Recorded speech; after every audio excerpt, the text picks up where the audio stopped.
예스 탑. 예스 탑. 최영대 뉴스 정면 승부.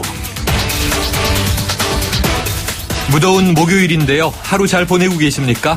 YTN 뉴스 FM 뉴스 정면 승부 최영일입니다. 20대 국회는 임기를 시작했는데 여야 원구성 협상은 점점 더 꼬여가는 분위기입니다. 이대로라면 이번에 역시 지각개원은 또 불가피해 보이는데요. 이런 가운데 국민의당이 원구성이 될 때까지 세비를 받지 않겠다고 하면서 원내 1당과 2당은 불편한 기색입니다. 법정 시한인 7일까지 원구성이 이루어지지 않는다면 8일부터 원구성이 될 때까지 무노동 무임금을 적용하겠다는 건데요. 여러분은 국회의원의 무노동 무임금 원칙 어떻게 보십니까? 잠시 후 2부에서 국민의당 김관영 원내수석 부대표 연결해서 자세한 이야기 나눠봅니다. 뉴스 정면 승부 지금 시작합니다.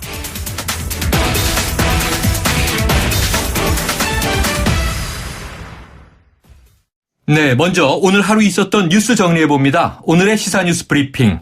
자, 김정은의 메시지를 갖고 중국을 방문한 북한 리수용 부위원장과 시진핑 국가주석과의 짧은 만남이 이 북핵 문제를 둘러싼 한반도 정세에 파장을 일으키고 있는데요.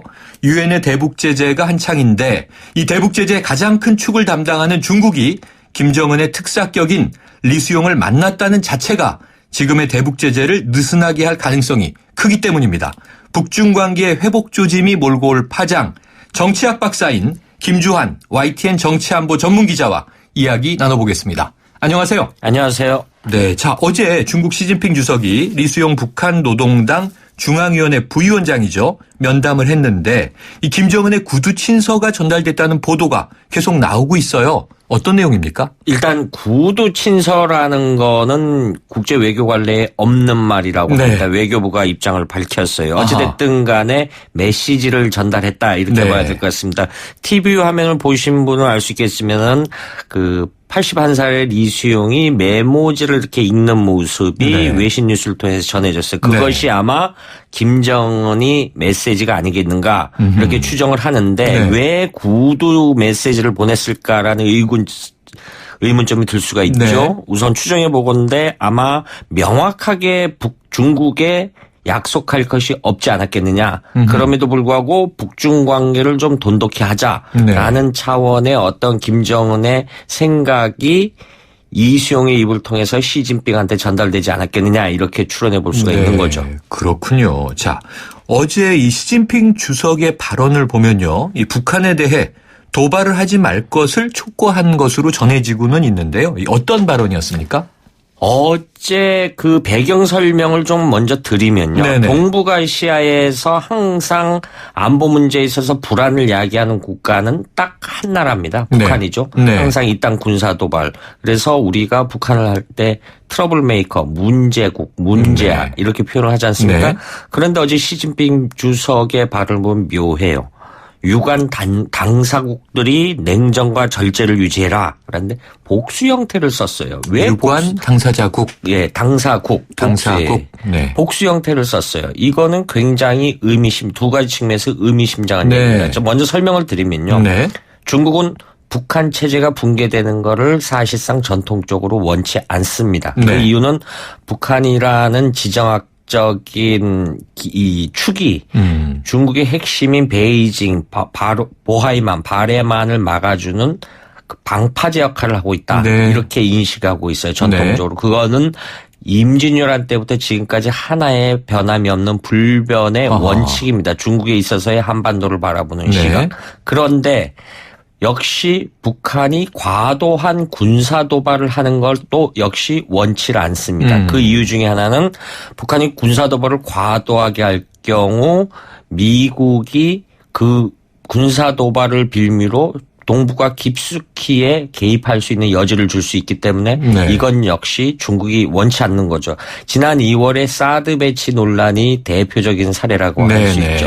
중국은 사드 대신에 이스라엘제 아이언돔이나 유럽제 방어 미사일을 한국에 배치하는 건 찬성한다. 단 사드는 안 된다라고 그 당시에 굉장히 강하게 반대한 짓입니다. 이 두 가지 축 사이에서 북한을 견제를 하려고 합니다. 그러니까 복수라는 단어를 쓴 거는 미국 역시 한반도 문제에 개입 말아라 라는 건데 어쩌면 이 한반도가 가진 지역적 숙명이라고 할 수 있습니다. 미중 간 강대국 속에 이 한반도가 또 남과 북으로 나눠져 있지 않습니까? 이게 우리의 지정학적 숙명일지도 모르겠습니다. 네. 자, 이 시진핑 주석의 미묘한 발언 말씀하신 대로 묘하게 균형을 잡으려고 하는 것처럼 보이는데요.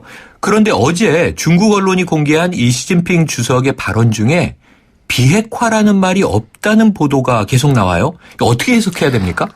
용인했을 수 있을까 크죠. 일단 이수용 부위원장이 중국에 갔다는 것 자체가 왜 갔냐가 중요한 게 아니라 40여 명의 대규모 방문단을 데리고 갔다는 중국 측에서 와도 좋다라는 용인이 있었겠죠. 사전에. 만나준 거지 않습니까? 거기다가 만나주죠. 나머지 실무자들은 여러 가지 북중 간의 협력 분야에 대해서 실무 협의를 했겠죠. 대표성만 이수용 부위원장만 보였고요. 그런데 중국에 있어서의 한반도 비핵화는 굉장히 우리가 생각하는 비핵화하고는 성격이 전혀 다릅니다. 일단은 북한의 핵무기도 반대하지만 이미 북한은 사실 핵 능력을 고도화시키기 있기 때문에 이거는 과거는 인정하고 더 개발하지 말아라는 뉘앙스를 펼쳤고 이 분야를 공식으로 얘기를 안 합니다. 안 하는데 그런데 한반도 위기를 빌미 삼아서 미국 역시 이른바 전략 자산을 한반도에 들여놓지 말아라 라는 거죠. 우리가 생각하는 비핵화는 한반도에서 북한의 핵무기 자체를 없애라는 거거든요. 굉장히 완전 폐기 이렇지 않습니까? 상황이 다릅니다. 그런데 이번에 비핵화 발언을 안 한 거는 굉장히 좀 이 관영 신화통신 보도가 안 했는지 실제 시진핑이 안 했는지는 중국 공산당의 특성상 알 수 없습니다만 표출된 언어로만 봐서 비핵화라는 단어를 안 했다라는 것은 북한을 그만큼 봐준다라는 의미가 됐죠. 그런데 비핵화라는 발언을 안 하면서 이런 말을 했어요. 중국은 북중 우호 협력 관계를 고도로 중시한다. 제가 앞서 설명했던 북중 간의 그런 지정학적 관계. 이건 역시 중국으로서는 굉장히 중요한 부분이기 때문에 이것이 몰고 올 파장. 그러니까 지금 대북 제재가 공고해져야 되는데도 시진핑 주석이 사실상 이 안보리 결의안 270이 발효됐을 때 중국은 전면적으로 대북 제재를 충실히 이행하겠다 본인이 얘기를 했어요. 그런데 불과 석 달도 안 돼서 중국의 입장에서는 선회를 하는 것으로 이렇게 보이기 때문에 이것이 몰고 올 파장이 굉장히 큰 거죠. 그러네요. 어제 면담 직전에 이 대부분 보도의 헤드라인이 자, 이 면담 이후에 과연 대북 제재 강화냐? 그러니까 중국의 입장에서 아니면은 북중 관계 복원이냐? 이 두 가지 기로에 서 있다 이런 얘기를 했는데 그렇습니다. 지금 김 기자님 얘기를 들어보니까 이게 관계 회복 쪽으로 기운 것 같은 느낌이네요. 관계 회복이 되면은 이것이 역설적으로 이 미중 관계가 나쁘다라는 이 추론이 가능합니다. 전통적으로 미국과 중국이 사이가 좋으면 남북 관계가 사이가 좋고 미국과 중국이 사이가 나쁘면은 남북 관계 사이가 나쁩니다. 그 설명을 하면은 사실은 미국과 중국은 북중 동맹이 있고요. 우린 한미 동맹이 있지 않습니까? 그렇죠. 이것이 그 중견 국가들의 어쩌면 지정학적인 숙명일 수도 모르겠습니다만은 굉장히 견원지관처럼 미중 간이 원심력이 발휘하면은 그 중견 국가들은 동맹을 맺은 국가들은 그리 따라가는 속성이 있어요. 그런데 지금 오바마 행정부 들어서 마지막으로 이른바 피보트 아시아라 그래서 아시아로 회귀 정책에서 최근에 베트남을 방문을 해서 대량 살상 무기를 판매 금지를 해제를 했어요. 이건 중국은 굉장히 압박 카드로 받으라는 거죠. 그리고 남중국해 문제에서 미국과 중국이 한치 양보 없는 대치를 하고 있습니다. 이렇게 보면 이 틀은 중국에서는 자기들을 서방 국가들이 포위한다고 생각하고 있거든요.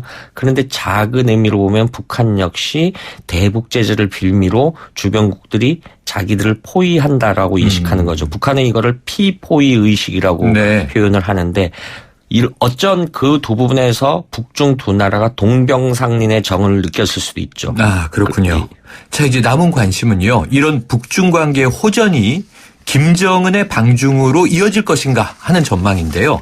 자, 만일 중국을 방문하게 된다면 우리에겐 어떤 파장이 예상됩니까? 일단은 지금 우리의 대북 기조는 네. 제재와 압박을 통해서 북한의 변화를 가져오고 비핵화를 가져오고 또 최근에 북한이 당대에 우리 대화하자고 우리한테 굉장히 많은 대남 공세를 펼치지 않았습니까? 그런데 우리는 원칙 있게 했죠. 우리 정부는 비핵화를 먼저 선행을 해야 된다. 네. 그런데 역설적으로 비핵화라는 것은 북한으로서는 절대 받아들일 수 없는 카드죠. 네네. 이 와중에 이 김정은이 언젠지 모르지만 간다라고 하면은 지금 이 구도가 그러니까 대북 압박을 공고히 하는 일종의 철옹성처럼 북한을 포위를 했는데 네. 균열이 생기는 거죠. 네. 그 시그널을 볼 수 있는 단초가 제가 볼 때는 다음 달 7월 11일과 7월 27일로 네. 볼 수 있을 것 같아요. 네. 7월 11일은 1960년대 중조 우호 이 상호협력 조약을 맺은 날이고 네. 7월 27일은 뭡니까? 우리한테는 휴전일이죠. 네.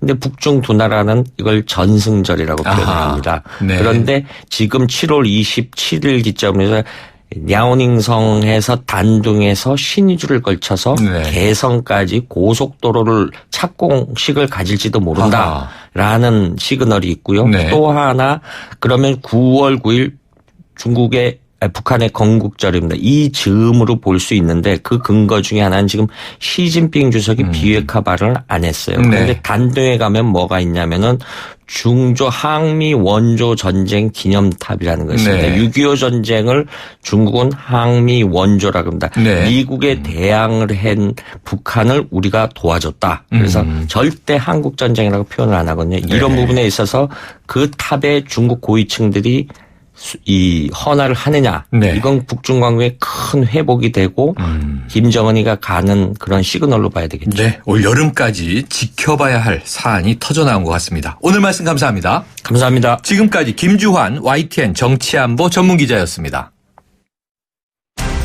온도와 습도를 항상 일정하게 유지시켜주는 항온항습기 전문기업 AR.